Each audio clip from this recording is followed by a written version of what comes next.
Noong bata pa si Guigui, mahilig siya sa mga bulaklak. Pero hindi niya mahawakan ang mga ito dahil agad itong nagiging yelo.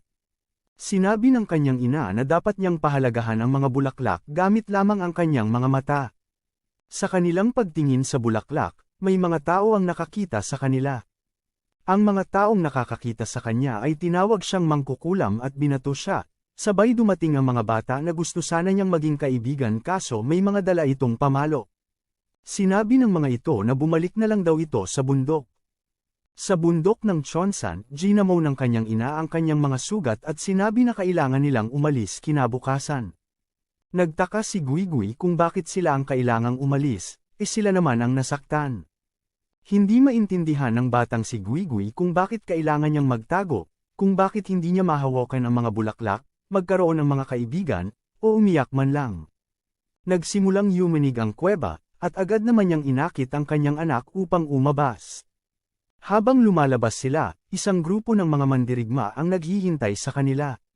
Sinabi ng kanyang ina sa mga ito na ano raw ang ginagawa ng mga ito, sabay sabi naman ng bandido na andito raw sa Chonsan ang hinahanap nila.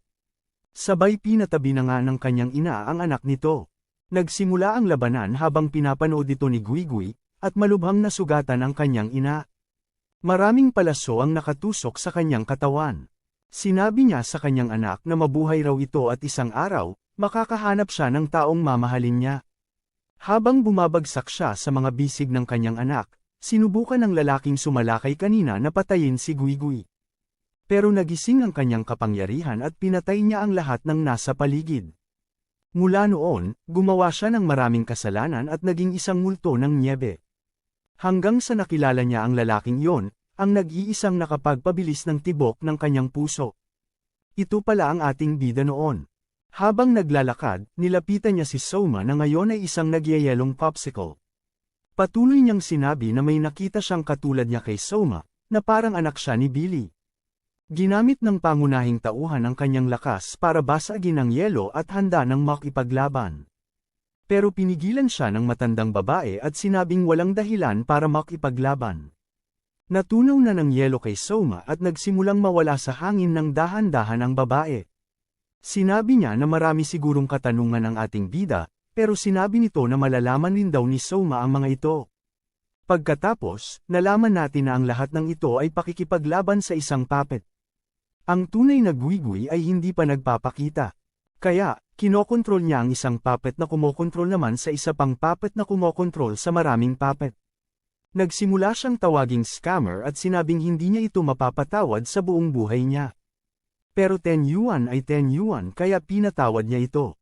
Gusto niyang kunin si Soma bilang kanyang personal assistant dahil sa kanyang pagmamalaki. Sabi niya na hindi raw siya kailanman magtatrabaho para sa isang babaeng katulad niya, pero $10 ay $10. Bumalik sa lungsod, lumitaw ang tinma na naghahanap kay Soma.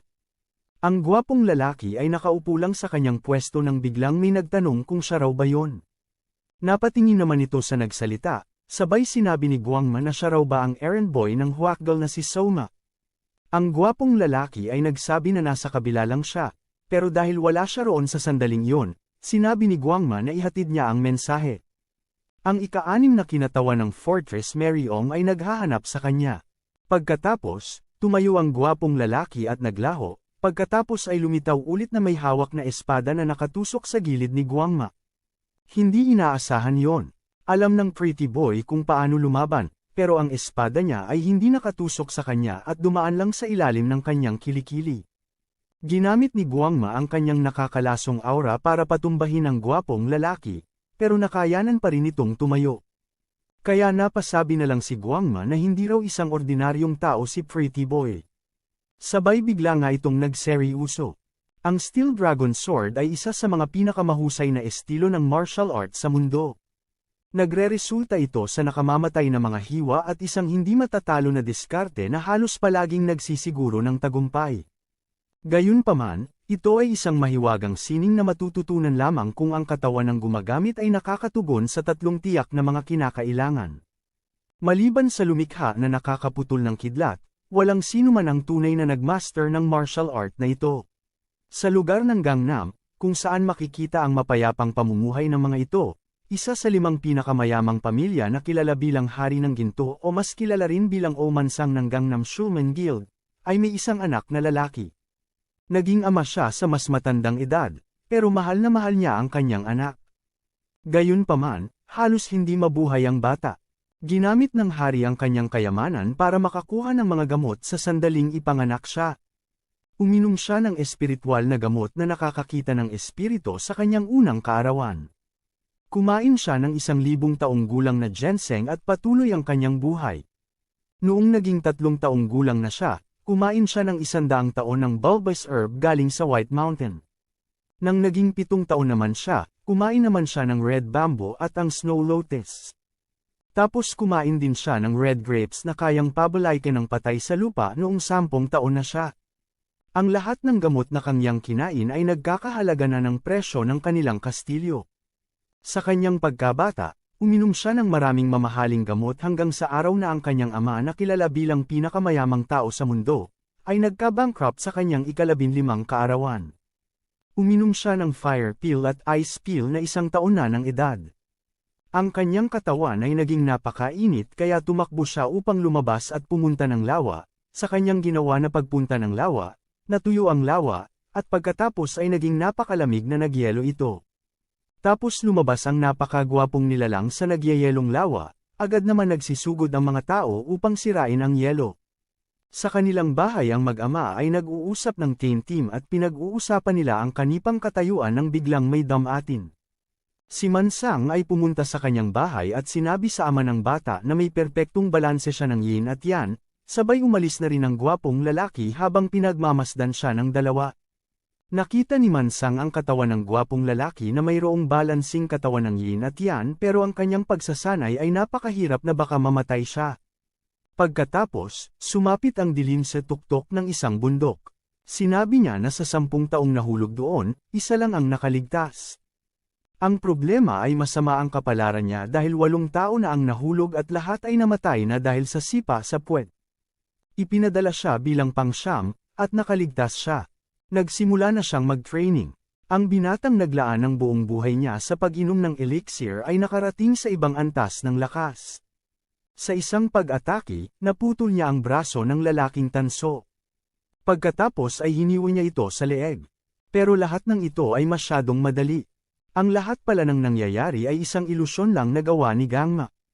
Habang nakatayo lang sila at nasa kilikili nito ng espada ng gwapong lalaki, sinabi nito na ang kanyang lason daw ay pumapasok sa loob ng katawan ng tao at pumupunta sa utak kaya ang tao ay magkakaroon ng ilusyon. Hindi na raw niya ipaparamdam pa dito ang paghihirap at sakit, dahil sa puntong yun daw, hindi na nito malalaman ang kanyang kamatayan. Gumawa na ito ng pagsuntok habang ang gwapong lalaki ay natatauhan na, hindi na siya nakariyak pa at nakaiwas dahil tinamaan na siya ng sundok ng lalaki at tumalsik siya sa pader at nawasak ito. Dito niya naisip na nanaginip lang pala siya. Sabay bagsak niya sa lupa ng naguguluhan. Sinabi ng lalaking tanso na hindi man lang raw nito binitawan ang kanyang espada kahit na daw wala na itong malay. Sabay talo nito ng mataas habang sinasabi na namamangha raw siya dito pero hindi pa rin daw magbabago ang kapalaran nito dahil mamamatay pa rin daw ito. Ginamit niya ang force of gravity para tapakan ng malakas ang gwapong lalaki. Nagkaroon ng alikabok sa kinatatayuan ng dalawa at ang gwapong lalaki ay nagawang salagin ang atake ng lalaking tanso sa kanya sa pamamagitan ng paghara nito ng kanyang espada. Napahanga dito ang lalaking tanso dahil nagawa niyang makawala sa kanyang lason, sinabi dito ng gwapong lalaki na pinaghandaan niya daw ang laban na ito. Sabay, hiwa niya kaya ang lalaking tanso ay napaatras na lang. Habang tumatayo ito, sinasabi nito kung hindi lang daw niya alam na delikado ang taong ito noong una, hindi niya daw gagamitin ang antidote agad. Pero sinabi dito ng lalaking tanso na ang lason daw ay hindi lang ang kanyang kakayahan sabay mabilis itong lumapit sa lalaki at gumawa ng sipa, kaya ng gwapong lalaki ay nagulat na lang dito. Hindi na ito nakaiwas kaya tumalsik ito sa isang bahay. Sa pagtalsik niya sa loob ng bahay, may 2 lalaki ang nagulat sa kanyang pagtalsik dito sabay inakit na ng lalaki ang kasamahan niya upang umalis. Habang tumatayo ito, iniisip niya na ang kalasag ng lalaking tanso ay 10,000 taong gulang na tanso at mayroon din daw itong malakas na aura na nilalabas, kakaibang bilis, at isa rin daw itong master ng lason, na kinukonsendera na isang napakahirap na kalaban. Sinabi ng lalaking tanso dito na mayroon daw itong magandang mukha, habang ang gwapong lalaki naman ay pinapagaan ang kanyang sarili. Naalala nito ang kanyang sarili na tumutulo na ang pawis ng sobra dahil sinusubukan niyang bunalik sa itaas, sinabi niya na ayaw pa raw niyang mamatay. Kaya kahit nagkakasugat-sugat na ang kanyang kamay, pinipilit pa rin niya makaakyat, sinasabi niya sa kanyang sarili na kailangan niyang mabuhay kahit anong mangyari. Hindi nagtagal, ang pagsisikap niya ay nagbunga na rin dahil nakarating na siya sa taas at sabay nun, binuhusan siya ng tubig ni Mang Sang. Habang nakahalumbaba ito, sinabi nito na gusto niya raw ang mga mata nito, pero isa raw itong mahina dahil nagawa pa raw nitong paghintayin ang kanyang guro ng matagal. Nang nakaakyat na siya, umupo siya para magpahinga, habang ang kanyang guro naman ay umiinom ng tubig sabay sinabi dito na ang bundok na raw na ito ay ang Iron Mountain. Sinabi dito ng kanyang guro na ito raw ang lugar kung saan ginawa ng Sword Master ang kanyang Steel Dragon Sword technique. Napahanga naman dito ang gwapong lalaki. Sinabi dito ng kanyang guro na ginawa raw ito gamit ang isang paghiwa lang ng kanyang espada. Ang pinakamalakas na sword style, ang Steel Dragon Sword technique. Kaya tinanong niya ang batang lalaki kung gusto raw ba nito matutunan ang teknik na yon.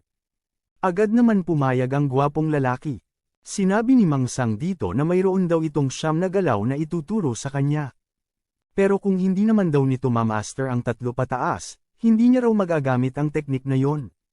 Sabay pakita niya dito ng unang galaw. Sa kanyang paghiwa, nagawa niyang hiwain ang buong bundok gamit ang unang galaw na tinatawag na sword slash. Sabay pakita niya ng pangalawang galaw na tinatawag na skybreaker. Naghanda na ang gwapong lalaki upang gawin ang ikalawang galaw na kanyang natutunan. Kaya biglang may bilog na liwanag ang pumapalibot sa kanya. Hindi nagtagal, pinakawalan na rin niya ito, kaya naglabas ito ng maliwanag na ilaw. Sabay makikita na nabutas na ang babong sa kanyang ginawa. Ang dalawa ay napatingin na lang sa taas dahil nakikita na nila ang langit ngayon sa loob ng bahay. Ang bahay ay nagkaroon na ng malaking butas dito at naglalabas din ito ng kakaibang aura kaya kumakalat ito sa paligid. Malilipat ang eksena kung nasaan ang dalawa, si Soma ay pinapaypayan si Baekchoa habang ang sarap ng higa nito. Napatigil dito si Soma dahil naramdaman niya ang isang pamilyar na pakiramdam kaya napatingin siya sa diretsyon kung saan naglalaban ang dalawa. Sa pagtigil ni Soma sa pagpaypay sa babae, sinabihan niya ito na bakit daw ito tumigil sa kanyang ginagawa. Habang si Soma naman ay kinabahan dahil sa sinabi ng babae. Si Soma ay binayaran ng babae para maging assistant niya kaya hindi ito pwede samaway sa kanyang amo. Sinabi ni Soma na ipagpapatuloy niya raw niya ang pagpaypay dito. Habang pinapaypayan ito ni Soma, hindi mawala sa kanyang isip at paningin ang kanyang naramdaman. Samantala, ang dalawa naman ay nagkatinginan lang isa't isa, sabay bigay ng dalawa ng seryosong tingin sa isa't isa. Habang nakatayo ang dalawa, iniisip ni Guangma na gusto raw ba alisin nito ang lason na ikinalat niya sa paligid. Siya ang kapitan ng Merem Union na nakagawa na matutunan ang 5 galaw ng Steel Dragon Sword. Sabay handa na ng lalaki upang umatake, iniisip niya na sandali lang mawawala ng lason sa paligid. Ang lason na pumapasok sa loob ng katawan mo kaya kapag daw pinigilan niyang huminga, mamamatay siya. Si Guangma naman ay naghanda na rin dahil ang kanyang buong kamay ay nagbabago na ang kulay. Sinabi nito na pumunta lang daw siya dito para kalabanin si Soma at dalahin ng babae kaso nakaharap pa raw niya ang halimaw na ito na kayang hamati ng bakal. Sinabi nito sa batang lalaki na wala daw itong magagawa sa kanya dahil isa lang daw itong kapitan ng Merem Union.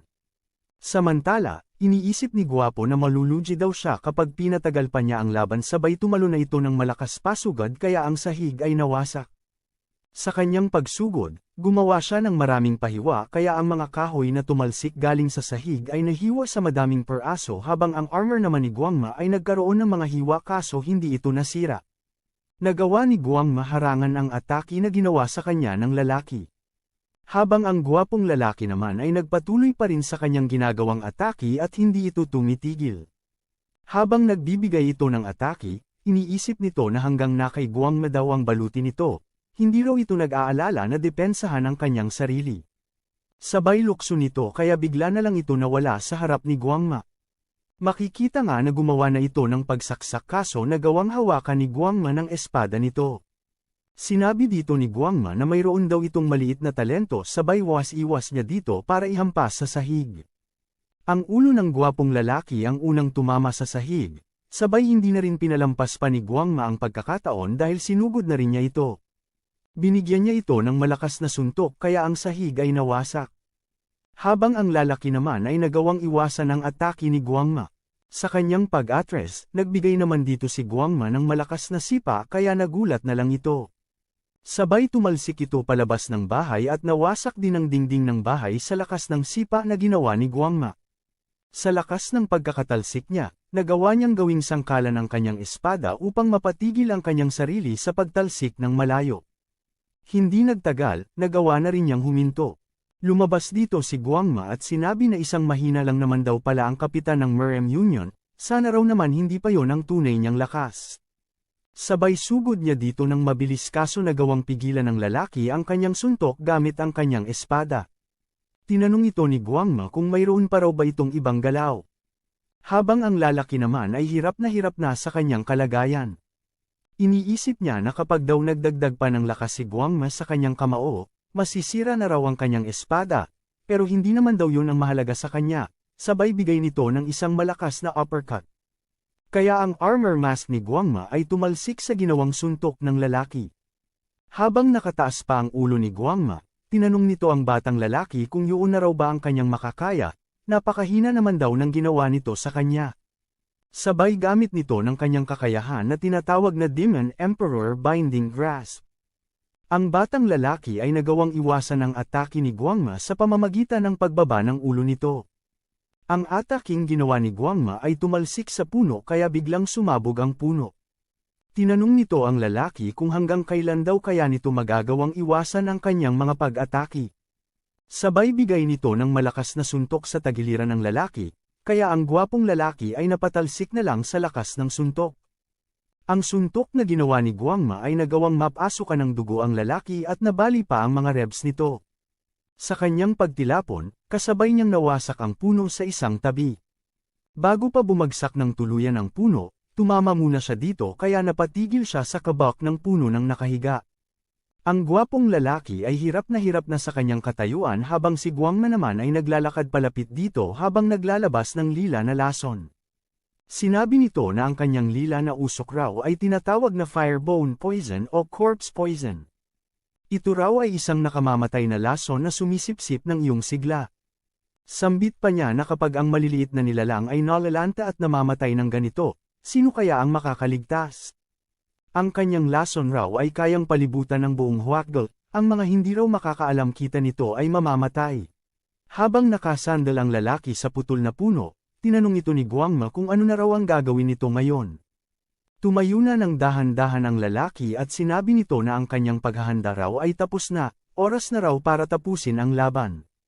Sabay gamit niya ng unang galaw na tinatawag na Dragon Slash. Nagawa naman maiwasan ni Guangma ang atake na yun at nag-iwan pa ito ng after image. Sinabi nito na kahit na raw natutunan na niya ng Steel Dragon Sword, hindi niya raw kailangan magmadali. Sabay gamit niya ng 1,000 Heavenly Waves na gumawa ng mabilis na pagsaksak kaso nagawang suntukin ni Guangma ang espada ng lalaki kaya tumalsik ito sa ere. Tinanong ito ni Guangma kung yun na raw ba, at nakikita raw niya dito ang mukha ng kamatayan. Habang nakatulala ang lalaki at lumuko, itinaas ni Guangma ng kanyang kamay habang naglalabas ito ng asul na aura. Sinabi niya dito na mamamatay daw ito ng sobrang sakit na ngayon lang niya mararanasan sa kanyang buhay. Habang nakayuko ang lalaki, may binibigkas itong isang tula, sinabi nito na walang katapusang liwanag, walang katapusang bigat, walang katapusang malakas na pag-atake. Sabay turo niya ng kanyang kamay kay Guangma habang sinasabi nito na ang espadang kayang hamati ng kalangitan. Ang mga espada ay nakalutang sa ere habang binibigkas nito ang salitang, ang pinakamagaan, ang pinakamabigat, ang pinakamalakas na paghampas na naghiwa maging ang kamatayan. Ang Dragon Swords, pangatlong galaw, Dragon Lightning Sword. Sa kanyang pagbigkas dito, may isang atake ang nanggagaling sa langit na parang isang kidlat ang bilis. Hindi nagtagal tumama na rin ito at makikita pa nga na ang espada ng lalaki ay malapit na sa kanyang mata. Ang espada pala ay tumusok sa liig ni Guangma at tinitingnan lang ito ng lalaki ng may seryusong mukha. Ang pang-anim na ranggo ng Fortress of Meryong na si Guangma ay natalo na.